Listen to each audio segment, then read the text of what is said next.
Good evening. Welcome once again to Fired Up. I'm your host for the show, Bob Irwin. We are broadcasting from the studios of the American Guns and Glory Network here in Las Vegas, Nevada. This show is about guns, related political issues, and self-defense issues, primarily self-defense issues. Fired Up with Bob Irwin is on YouTube with a new show every Thursday at 5 p.m. or thereabouts. They stay up online forever, so if you miss one, you can go back and find it. Just find the American Guns and Glory Network on YouTube, and you will find us. The audio feed is rebroadcast for radio listeners on Saturdays at noon through the Nevada Talk Network. It is 7 stations throughout Nevada, Reno, Carson City, Esmeralda County, so on. If you go to their website, the Nevada Talk Network, you can find the station that's near you. It's the same show they broadcast, the 30-minute show we did at noon on the following Saturday. Questions or comments, you can send me an email at bob@firedupmail.com. It's probably on the bottom of your screen at the moment. And we will respond to all the emails or texts that come in. It may take a day or two, but we will do that. Or you can leave a message on my office phone answering machine at 702-257-1060. Probably there on your screen also. If you wish to contact one of our guests, you can send the email to the same place and I will forward it to the person you are directing it to. There are several hundred defensive uses of firearms every week in the United States. They're rarely covered by what we call the mainstream media. So we always try to present a few of those cases for our listeners' education. Some are good shooting, some are questionable, some are foolish. But they all contain the same elements of allowing the viewers to put yourself in the position of the guy who was there and see what he did right, what he did wrong, think about what you could have done in a similar situation so you kind of can pre-plan things and how you'll react under stress. We're a nationwide show, so actually the advice we give is designed to keep you physically safe if we can and out of court if we can. The law varies from state to state and town to town, so if you're involved in an actual shooting or are involved in a firearms incident of some sort, you need to contact a local criminal defense attorney where you live, not rely on information from this show, which is limited to generally what we would do in Nevada or in California when we have one of our California attorneys on. You can make a mistake. If you're in trouble on a case, contact a local criminal defense lawyer. If you don't have one, we can recommend one for you if you want to drop me an email or a text or something, or call that phone number and leave a message. We'll do that. This is, first case is from WRAL TV5 in Raleigh, North Carolina. I almost did that in accent. Raleigh, North Carolina. I did an accent. Oh, never mind, Lenny. An Orange County minister thwarted a break-in at his church on Thursday. This would be the Thursday before 12/1, and was able to help apprehend the suspect by shooting out a tire on the fleeing car, according to the authorities there.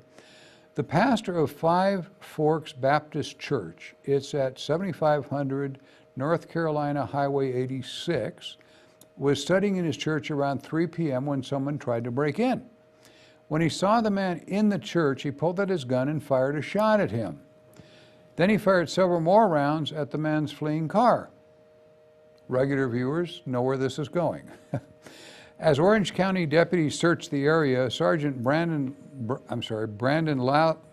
Lassiter, there we go, came upon the suspect a few miles away with a spare tire in his hand.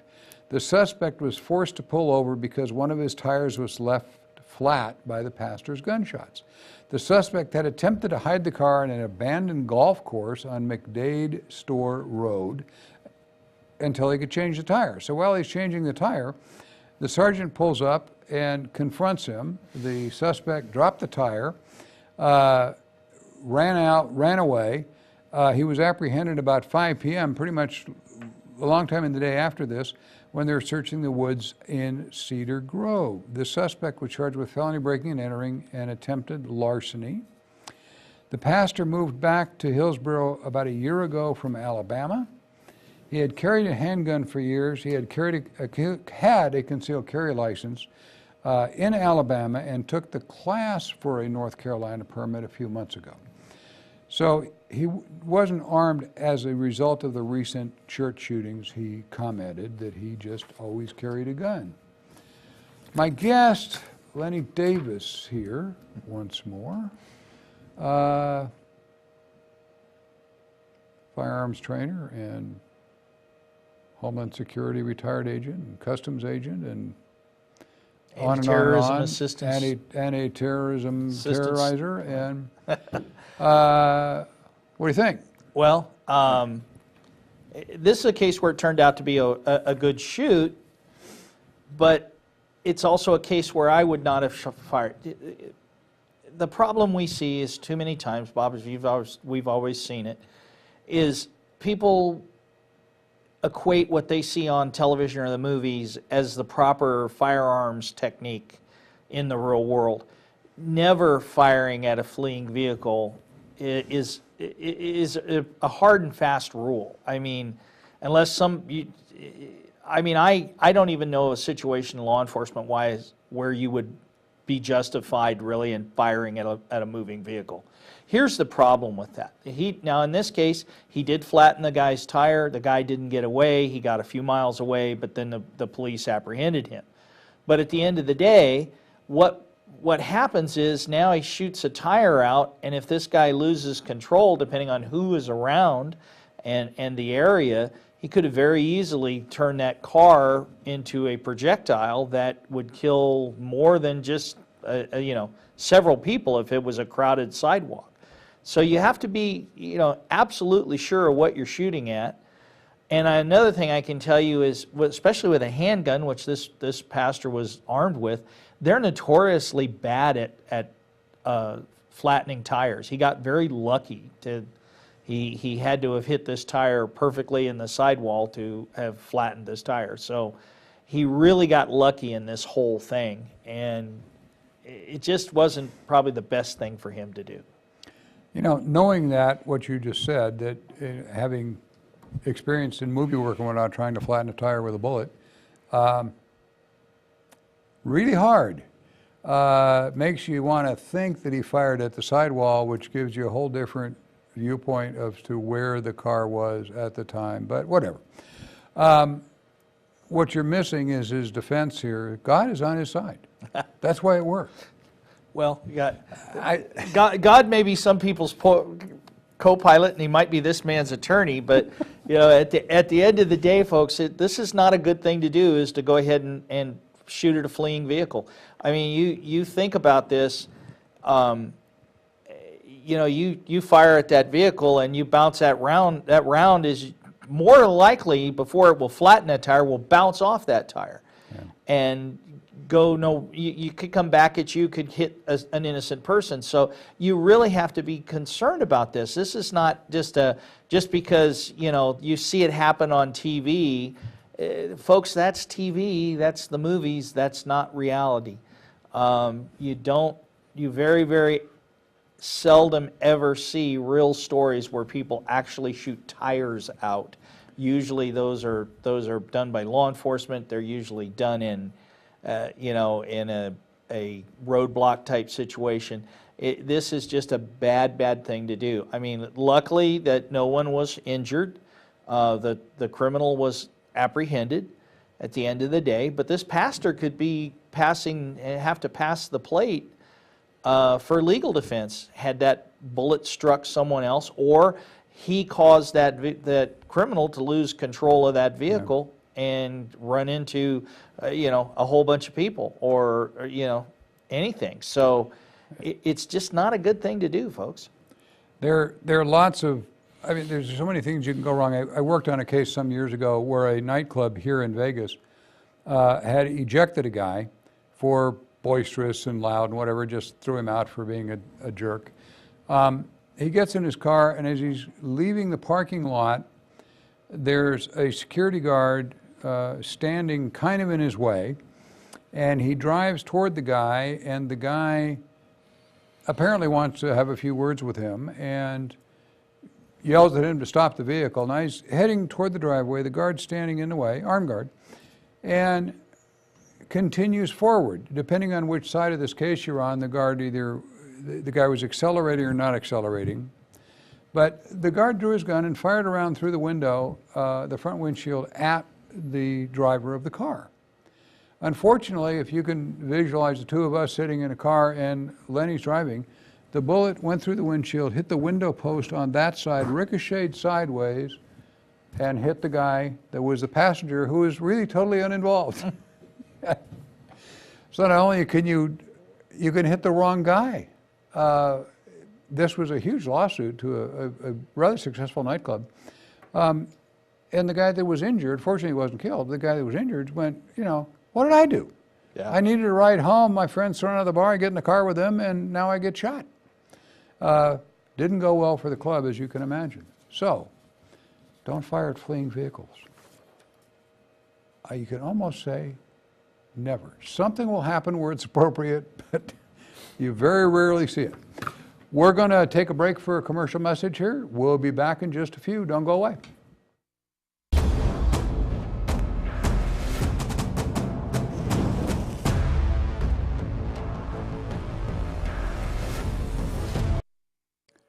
Hi, I just wanted to let listeners know about a great experience I recently had at Godden Ford.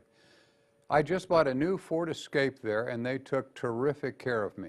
Sales manager Moses Martinez and salesman Joe Tim offered me a great deal for Fired Up fans. Call Godden Ford, they're at 702-731-2121, and ask for Joe Tim or Moses Martinez. Ask for the Fired Up discount. They will give you employee pricing. That is invoice plus $100 on any new or used vehicle on the lot. Remember, to receive the Fired Up discount, their employee pricing, you must ask for Joe Tim or Moses Martinez at Godden Ford. They're at 6625 Roy Horn Way here in Las Vegas. Tell them Bob from Fired Up sent you. Thanks.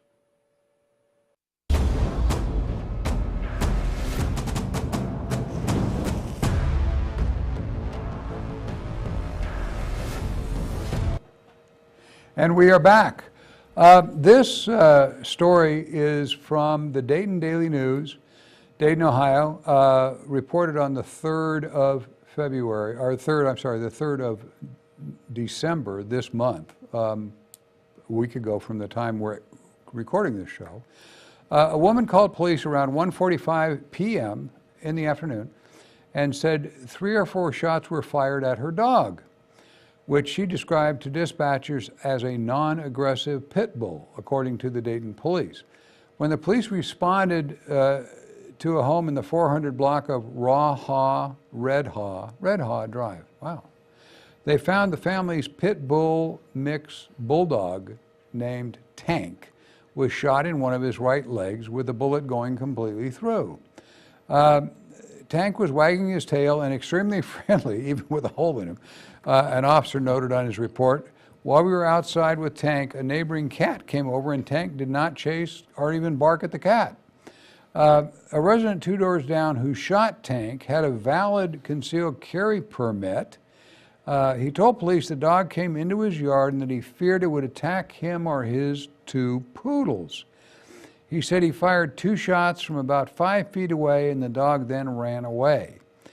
He told police Tank is the offspring of a dog that he had 2 years ago, that 2 years ago killed his dog. Tank's owner told local media that Tank's father had killed another dog in the past, but Tank himself was not violent. The officer's assessment of Tank coincided with the dog owner's belief of Tank's gentle demeanor. Tank had a valid dog license. The Montgomery County Rescue cited Tank's owner, however, for having a loose dog. There was kind of a complicated footnote in this case that they believe the guy who shot Tank was whistling at Tank to get Tank to come over to his yard. That was unconfirmed by anybody as a dog whistle, that he had a dog whistle, but Nobody could hear it except the dog, so we don't know.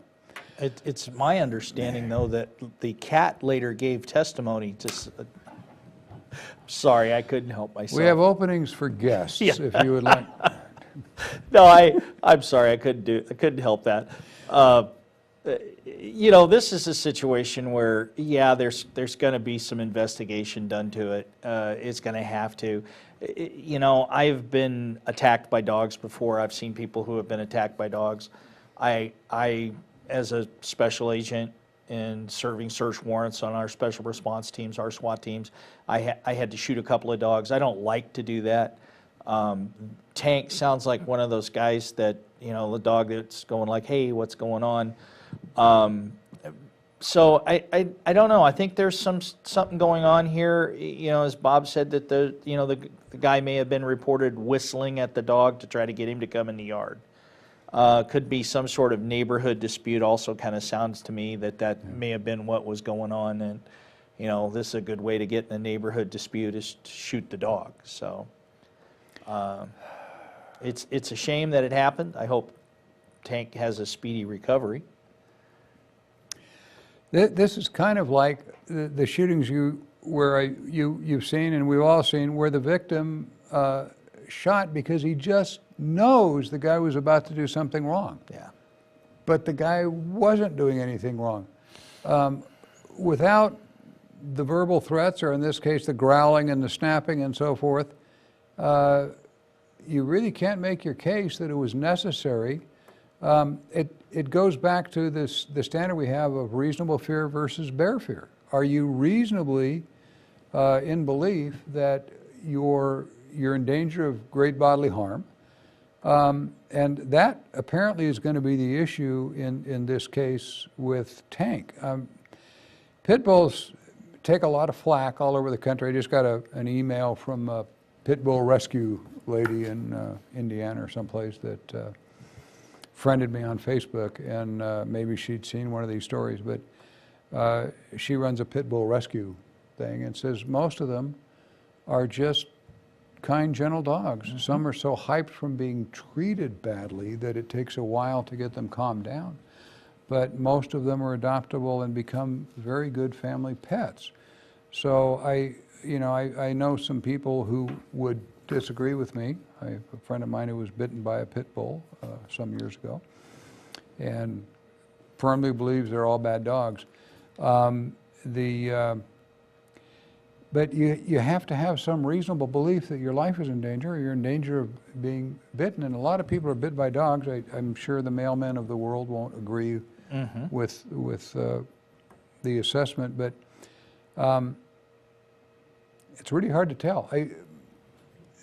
Years ago, one of our training things I had that we just got accidentally out in Boulder City where I worked was a guy coming in from the animal police, what do we call them? Animal control Animal officers. control officer, there you go. One of those guys. And gave us a whole lecture with accompanying videos and still photographs of how to tell if a dog's really going to bite. That they put their ears back and they put their tail down to project their genitals and this and everything.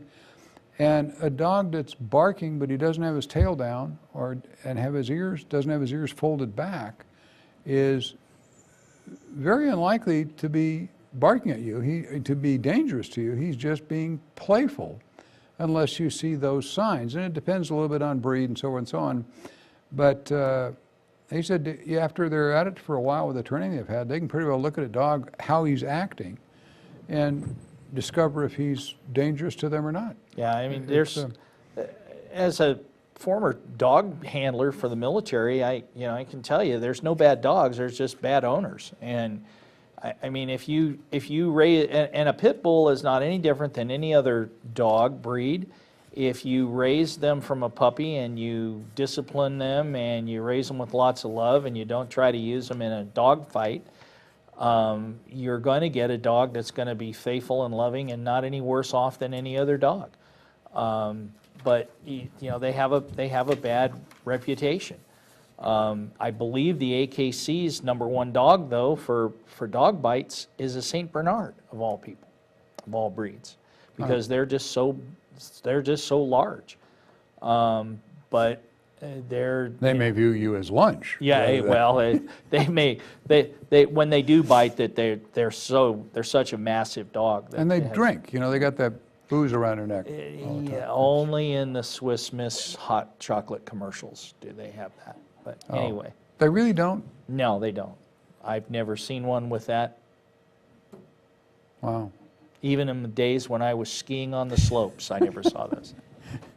I'm not going to rescue you, but have a drink. Yeah, have a You'll feel drink. better. You've just wrapped yourself around a tree in a skiing accident, but have some cognac, you'll be fine. And booze actually makes you colder, I understand, Yes. than helping you stay warm. You feel warm on the inside and you freeze more on the outside. We are going to break here for a little bit of a commercial from one of our sponsors, and we'll be back in just a few with one more story, maybe two. Don't go away. We'll be right back.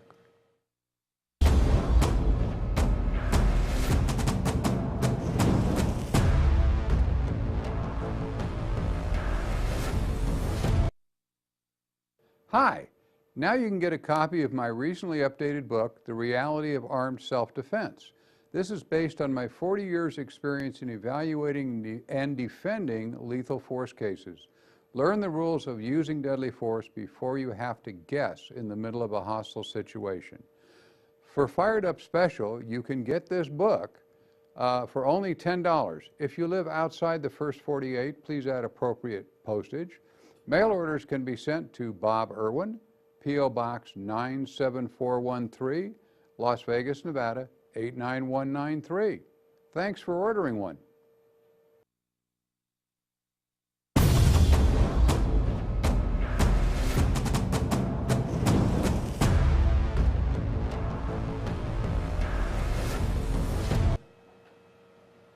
We are back.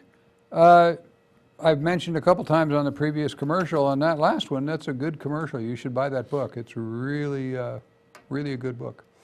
Autographed and everything if you buy it by mail. This is from M Live. It's Michigan Live. They call themselves M Live. On the 28th of November this year, this is a interesting story of guts and glory, and hell, you'll see. Just after 9 a.m. on the previous day, when an Arby's manager beat on the door of Sterling Heights Arby's area director's home and yelled, "I was just robbed." The woman in that house is the area director for all of the Arby's, and it happens to be just up the street from an Arby's that is one she doesn't directly supervise, but it's in the area that she works. Anyway, the woman from the restaurant in 9 in the morning came and beat on her door yelling, "I've just been robbed." This director could see the alleged robber running, so she jumped in her Dodge Charger and gave chase, a la Steve McQueen, cornering him at a riverbank where she then pulled her Glock 9mm pistol and held him at gunpoint until the police arrived. Police, however, generally advise against people chasing robbers, especially those who are armed with a weapon. I didn't think, I just reacted, the director said, just being stupid, I guess. Fighting crime could be in this area director's DNA. She used to head Saginaw's arson watch and kept arsonists from setting fires on the night before Halloween, and her husband is the chief of police for the village of St. Charles and a retired Saginaw police officer. A little double dipping there, perhaps. But the director of operations for Arby's in Sterling Heights is a Thomas Township resident. There was just no way in hell I was going to let him get away with 7 deposits, the director said. Apparently, the Arby's store their deposits, and then an armored car comes, picks them up once a week, and this guy either had inside information or happened to just get 1 out of 7 lucky. The robber was arrested and apprehended. An accomplice in the getaway car also was arrested. In the getaway car was a 1-year-old baby. They will face child endangerment charges. Both are in McCobb County Jail.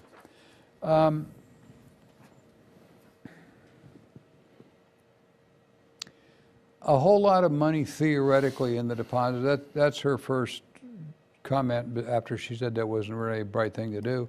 That there were 7 days of deposits. You know, I'm thinking this just happened. If that's anywhere like any other town, that most of those deposits were debit card receipts rather than cash. They were insured in any case. The risk to Arby's is 0. The armored car is coming, so yeah, that's why they're using them. The same advice. If you want to follow them, where she saw the vehicle, a stealthy following to give directions to the officers that are responding. This lady is certainly a hero for her courageous pursuit of the guy. And there were 2 in the car, the driver and the guy who actually robbed the place. But she said it herself, just being stupid, I guess. Had these 2 jerks chosen to fight it out, the results are certainly uncertain. The woman was obviously familiar with handguns and so forth and police background, but she knows the cops are coming. She knows the people at Arby's would have called 911, the employees left there. She said it. Doesn't make sense. She said it herself. It was a stupid thing for her to do. She's a hero. She's a hero, but here's the other thing, and this is where I've got to go back in, and believe me, folks, there's part of me that goes, this lady did a great thing, and then I look at it from the side that I would look at it most of my life. She goes after this guy, gets this, again, we have a situation we've talked in earlier shows about a pursuit. You cause that person to try to get away from you, and they cause an accident and kill someone. In this case, you have a 1-year-old baby. What if this idiot who was armed they get in they stop or get in a crash? This guy gets out and engages this woman. Now she's engaging this guy, and if he doesn't get far enough away from the vehicle, she's now engaging somebody around a 1-year-old baby. And she may not even know that, but that's the problem that you have when you put yourself in these situations. So again, I think this is another one that we've shown that this is probably, it's much better to let them run away and be a really good witness and then let the police handle it. Shows you even experienced people who know better kind of lose it in the pressure of the moment. Yeah. We're going to be back next week, again on Thursday around 5 o'clock. We release a new show on YouTube. Thanks for watching. Lenny, thanks for attending again, and we'll see you next week.